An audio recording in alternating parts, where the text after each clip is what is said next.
Então, eu gosto de olhar o que foi feito, os artigos acadêmicos disso. E a gente tem um problema no Brasil, que você deve lembrar da época que você estava mais lá no Ministério, que é o excesso de estatais.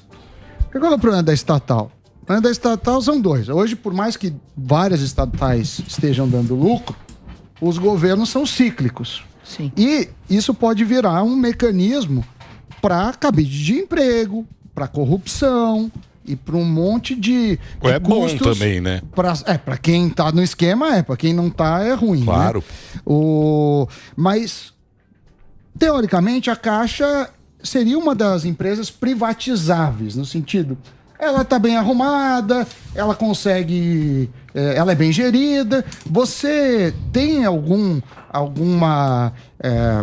previsão, caso o Bolsonaro seja reeleito, de caminhar para uma privatização da Caixa Econômica? Não, e eu te digo porque, com a maior tranquilidade do mundo. Privatizar é bom porque quanto mais competição você tem, quanto mais quando você amplia a concorrência e tem mais gente atuando, o serviço é melhor e o preço para o consumidor é melhor, né? Menor. Então, é saudável, e a nossa agenda de ampliação da concorrência, o Estado não tem que ser empresário. O Estado não tem que estar onde o setor privado está, porque com certeza o setor privado vai ser mais eficiente naquela função. Então, é uma agenda que a gente tem bastante convicção. Se você tem players privados, né, empresas privadas para competir, você vê um caso assim, o taxista contra o Uber. Quando tem uma competição, os dois estão ali, aí tem água, aí o outro bota bala, aí melhora o serviço e cai o preço. E isso é melhor para o consumidor, não tem que ficar lá o Estado com 10 máquinas fazendo aquilo que você pode. No caso da Caixa, então, assim, o ambiente bancário já é competitivo, né? E a agenda que a gente fez para ampliar a concorrência veio dessa revolução digital, ampliando e abrindo espaço para as fintechs, trazendo o Pix, que tirou receita de tarifa dos bancos. É competitivo, mas ainda é concentrado. É concentrado em 5, e a ampliação da concorrência, assim, fazer a privatização da Caixa não era o que resolveria. O que resolve é você abrir o espaço para essa concorrência, principalmente digital, que está vindo. Mas a Caixa é o Brasil é um país continental. Né? Então, assim, você faz a política pública de Brasília e tem que ter alguém para operar e fazer a política pública chegar na mão do brasileiro, que está em Roraima, que está no Rio Grande do Sul.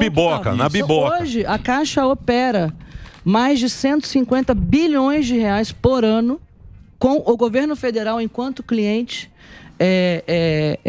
para repassar e prover programas. Precisaria ser a Caixa. Mas é complexo. Mas peraí, é complexo. Mas, Sami, acho que você está ignorando um ponto que é crucial, que é necessário uma reforma legal do setor bancário para diminuir as barreiras de entrada e permitir que mais players participem. Porque o que a Daniela está falando é o seguinte, você tem pouco player também. Exato. E a Caixa ainda tem um papel importante. Se você tira a Caixa da equação, você vai permitir que só 4 players dominem o mercado.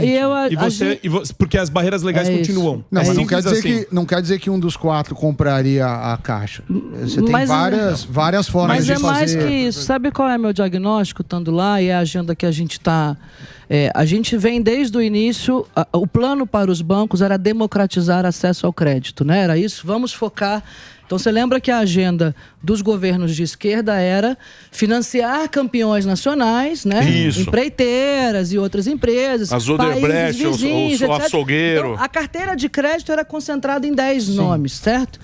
E qual era o nosso plano do ministro? Eu sabia, se eu estivesse no BNDES ou na Caixa, que era igual. Apoiar parcerias públicos-privadas. Você vê que o BNDES está nessa agenda de saneamento, iluminação pública, resíduo, estruturas, grandes privatizações e dar crédito para micro e pequena empresa. A gente já, através de programas como o Pronamp, onde o governo é o garantidor, e isso você tem aqui 5,5 milhões de micro e pequenas empresas, 14 milhões de MEIs de um lado, os bancos com recurso empossado no outro, mas o pequeno não chega lá. O que é a ponte?